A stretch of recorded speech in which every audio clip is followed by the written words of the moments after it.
Alors, on va prendre Trouma et Maaser. Donc là, j'ai 7 kg 8 de pommes de terre.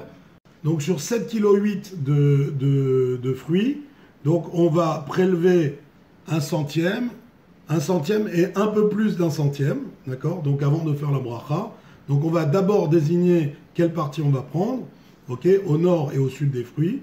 Et sur 7 kg 8, j'ai donc un centième et un peu plus d'un centième qui font à peu près donc 78 grammes, plus un peu plus d'un centième. Voilà, donc là je sais que ça je l'ai pesé, ça fait 92 grammes.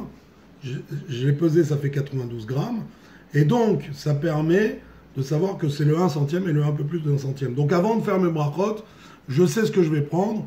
Ok, je prendrai cette partie et donc je vais la désigner. Je vais faire mes brachot et ensuite faire le prélèvement de cette partie. Un peu plus de centième partie de ce produit côté nord constitue la grande terouma. Ce centième et 9 centièmes au nord des fruits constituent la première dîme. Un centième de cette dernière constitue la troumat maaser. La dîme du pauvre se trouve au sud. Si c'est la deuxième dîme qui s'impose, elle se trouvera au sud et rachetée par la pièce que j'ai réservée au rachat de la deuxième dîme et à celui des fruits de la quatrième année, si tel est le cas que ces fruits de quatrième année soient rachetés avec la valeur majorée du cinquième sur la prouta de cette pièce réservée au rachat de la deuxième dîme et des fruits de quatrième année de jeunes arbres.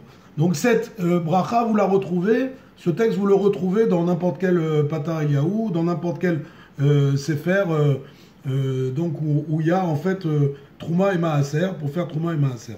Alors maintenant qu'on a désigné ce qu'on allait prélever, ok, maintenant ce qu'on va faire, c'est qu'on va faire les brachot.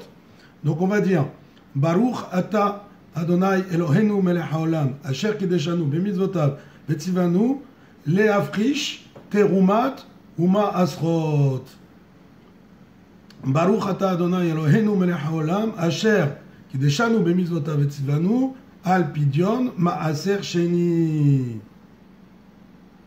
Partie prélevée, je vais donc la mettre dans un sachet et je vais alors j'ai deux solutions, soit je la mets à la poubelle, soit je la brûle. Bon là en l'occurrence je vais la mettre à la poubelle parce que j'ai pas le droit de tirer profit de cette partie là. Voilà, donc maintenant que mes prélèvements sont faits, je vais pouvoir profiter de mes fruits et légumes d'Israël.